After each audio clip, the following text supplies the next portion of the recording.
నమస్కారం. నా పేరు రాంబాబు. మీరు చూస్తున్నారు 3R న్యూస్.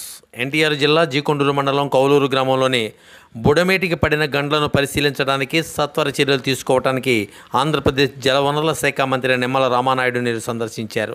ఈ సందర్భంగా ఆయన మాట్లాడుతూ జగన్మోహన్ రెడ్డి గత 5 సంవత్సరాల పాటు తాడేపల్లి ప్యాలెస్లో కూర్చొని పరిపాలన నిర్లక్ష్యం వల్ల ఈరోజు బుడమేరు పొంగి విజయవాడను ముంచింది అని అన్నారు.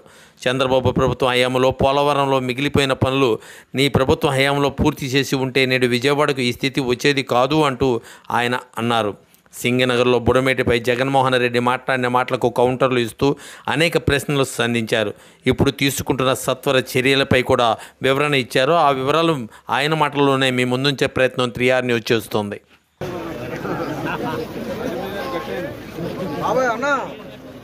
ముందు సెకండ్ల తర్వాత ఇచ్చుకోవచ్చు. ముందు మంత్రి గారు వచ్చింది.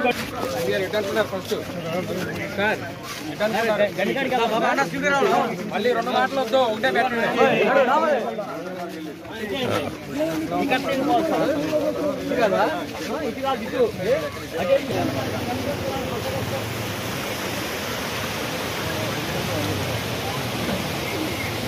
అన్నా ఒక సెల్ఫీ పక్కన ఎక్కువైపోయినాయి.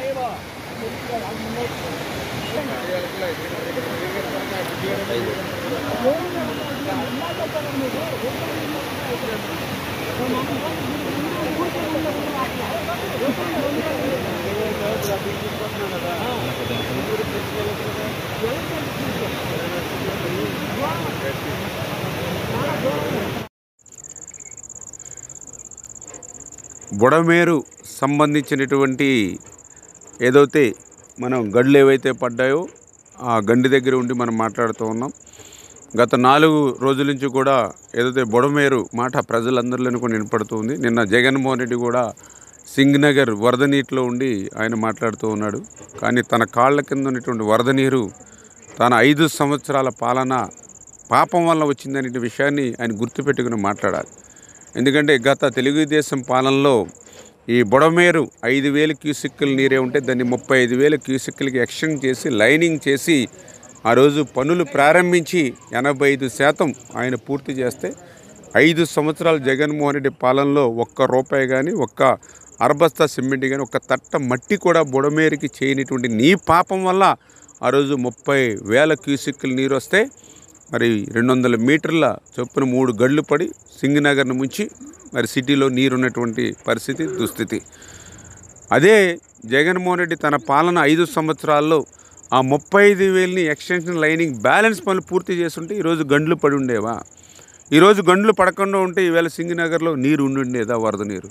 అంచేత ఇది నీ పాపం, నువ్వు చేసినటువంటి తప్పులకి ఈరోజు మేము శిక్ష అనిపిస్తున్నాం. ఏదేమైనా చంద్రబాబు నాయుడు గారు ఏదో సహకారంతో ఆయన ఇచ్చిన సూచనల మేరకు రాత్రి పగలు కూడా పనిచేసి ఈ గండ్లు పూడ్చేటువంటి కార్యక్రమాన్ని యుద్ధ ప్రాతిక మీద చేస్తూ ఉన్నాం. లేకపోతే రేపొద్దున మళ్ళీ లోకల్ క్యాచ్మెంట్ లేదంటే రైన్స్ పడినా మళ్ళీ ఇబ్బంది ఉంటుంది. రేపు పట్టిసీమ నుంచి నీరు విడుదల చేసినా కూడా మరి కృష్ణాకి వెళ్ళేటువంటి పరిస్థితి ఉండదు. కాబట్టి దీన్ని రైతుల సహకారంతో అదేవిధంగా అధికారులు అందరం కలిసి యుద్ధ ప్రాతిక మీద పనిచేసి మళ్ళీ పరిస్థితిని చక్కదిద్దేటువంటి పరిస్థితి చేస్తున్నామని చెప్పి తెలియజేస్తున్నాం.